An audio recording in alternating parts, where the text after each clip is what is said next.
Architecture. आज हम जो सीखने वाले हैं मोबाइल कंप्यूटिंग में, वो हम पढ़ने या सीखने वाले हैं जीएसएम आर्किटेक्चर को, जिसको हम कहते हैं global system for mobile communications. देखिए, ये जो जीएसएम आर्किटेक्चर बना है, ये एक्चुअली में इसमें कुछ कंपोनेंट्स हैं। इन कंपोनेंट्स की हेल्प से ये जो है बना हुआ है। तो कौन से कंपोनेंट हैं या वो कौन से की कंसेप्ट हैं जिसकी हेल्प से ये बना है। तो सबसे पहले हम कंपोनेंट को लेते हैं मोबाइल स्टेशन को, जो आप देख रहे हैं एमएस नाम से, तो इसको हम बोलते हैं मोबाइल स्टेशन। दूसरा जो कंपोनेंट है वो जाना जाता है बीटीएस, और इसके साथ साथ एक टर्म आता है बीएससी। बीटीएस का जो मतलब होता है वो होता है बेटा base trans receiver system. Base trans receiver system. Trans receiver देखिए किसको कहते हैं, जो सिग्नल को एक्सेप्ट भी करता हो और जो सिग्नल को सेंड भी करता हो, मतलब रिसीविंग का काम भी करता हो और सेंडिंग का काम भी करता हो, उसको हम बीटीएस बोलते हैं। ठीक है। और इस बीटीएस को कंट्रोल करने का काम कौन कर सकता है, बीएससी। तो बीएससी को क्या बोलते हैं, बेस स्टेशन कंट्रोलर बोलते हैं। यानी हमारा जो बेस स्टेशन कंट्रोलर है वो बीटीएस को कंट्रोल करता है। ओके।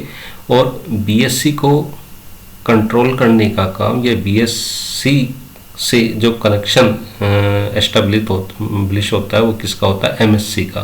जो एमएससी को कहा जाता है मोबाइल स्विचिंग सेंटर। ठीक है। तो ये जो जीएसएम आर्किटेक्चर है, ये हमारा 3-4 कंपोनेंट का क्या है, आपस में कम्युनिकेशन है। उसके थ्रू हम इसको जो है आर्किटेक्चर को समझते हैं।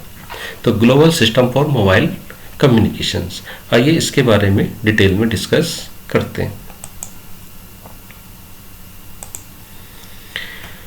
तो global system for mobile communication stands it is a standard developed by European Telecommunication Standard Institute to describe protocol for second generation digital cellular networks. It was a replacement for the first generation cellular network. The idea of developing GSM originated from a cell-based mobile radio system at Bell Laboratories in early 1970. The GSM network architecture is composed of the following group. Number 1 mobile station, MS जिसको हम बोल रहे हैं, या दूसरा होता है इसमें बेस स्टेशन सब सिस्टम जिसको हम बीएसएस बोलते हैं। तीसरा कंपोनेंट इसमें होता है नेटवर्क स्विचिंग सब सिस्टम जिसको हम एनएसएस कहते हैं। और लास्ट वन होता है इसमें operation and support system, OSS. इन चारों के कॉम्बिनेशन से हमारा क्या बना है भाई, जीएसएम आर्किटेक्चर बना हुआ है। ओके। तो आइए इसको 1 बाय 1 डिस्कस करते हैं। तो देखिए, इस फिगर को याद रखने के लिए या समझने के लिए आप इसको इस तरीके से समझ सकते हो कि जीएसएम आर्किटेक्चर में फ्रंट पर जो काम करते हैं वो काम करते हैं एमएस। फ्रंट लेवल पर जो काम करते हैं वो काम करते हैं एमएस। और एमएस को क्या बोलते हैं, मोबाइल सिस्टम। जैसे आपने अगर सॉफ्टवेयर डेवलपमेंट में टर्म सुनी है कि एक फ्रंट एंड है और एक जो है आपका बैक एंड है, तो फ्रंट एंड पर जो डिवाइसेस रहती हैं उसको हम क्या बोलते हैं, मोबाइल स्टेशन बोलते हैं। और ये मोबाइल स्टेशन क्या काम करते हैं, ये मोबाइल स्टेशन काम करते हैं आपको कम्युनिकेशन करवाते हैं। ठीक है। वन पर्सन से अनदर पर्सन को जब आप बातचीत करते हो तो एक मोबाइल फ़ोन के थ्रू आप उससे कर सकते हो। तो ऐसी डिवाइसेस जो किसी दूसरे बंदे को डेटा ट्रांसफ़र कर सकती हूँ, डेटा रिसीव कर सकती हूँ, आपकी बातचीत करा सकती हूँ, उसको हम क्या बोलेंगे, मोबाइल स्टेशन बोलेंगे। ओके। नाउ दूसरा आता है इसमें बेस स्टेशन जिसको हम बीटीएस बोल रहे हैं।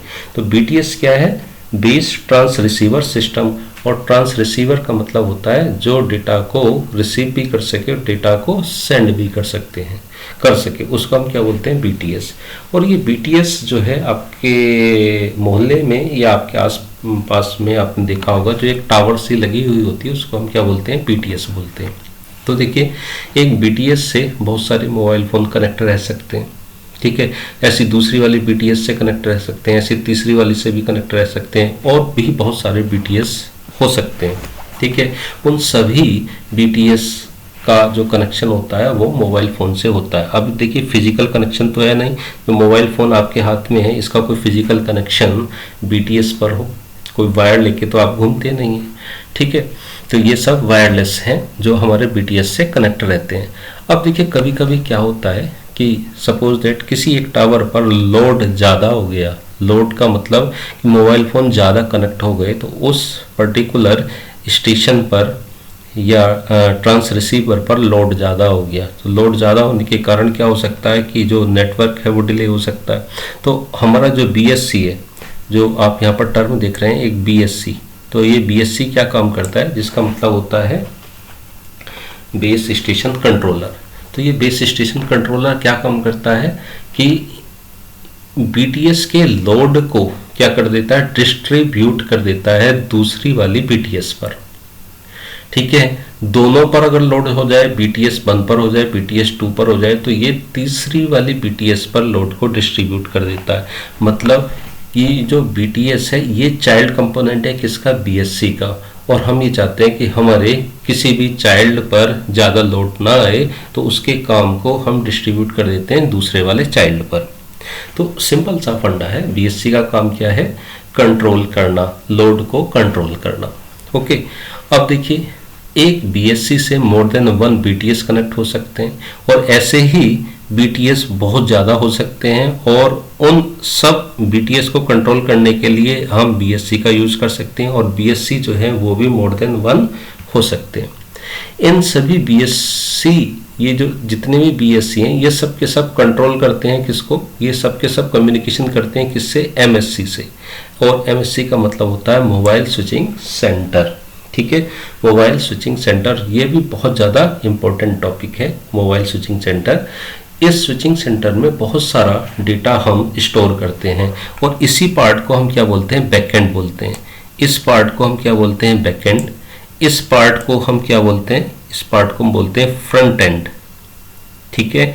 और ये जो बीच का पार्ट है जिसमें BTS रखा है और BSC रखा है, इसको हम बोल देते हैं मिडिल वेयर। मिडिल का मतलब मिडिल लॉजिक, मिडिल लॉजिक का मतलब कि इन दोनों के बीच में जो कम्युनिकेशन का काम करवाता है वो ये वाला सिस्टम करवाता है, ओके। तो यहाँ पर MSC में मोबाइल स्विचिंग सेंटर में हम क्या करते हैं, डेटा का रिकॉर्ड रखते हैं थ्रू वेरियस रजिस्टर, जैसे HLR रजिस्टर है, VLR रजिस्टर है, AUC है, OMC है। इन सब के थ्रू हम क्या स्टोर करवाते हैं, डेटा या कम्युनिकेशन रिकॉर्ड को हम यहाँ पर होल्ड करके रखते हैं। आइए इसके बारे में डिटेल डिस्कस करते हैं नेक्स्ट लेक्चर में।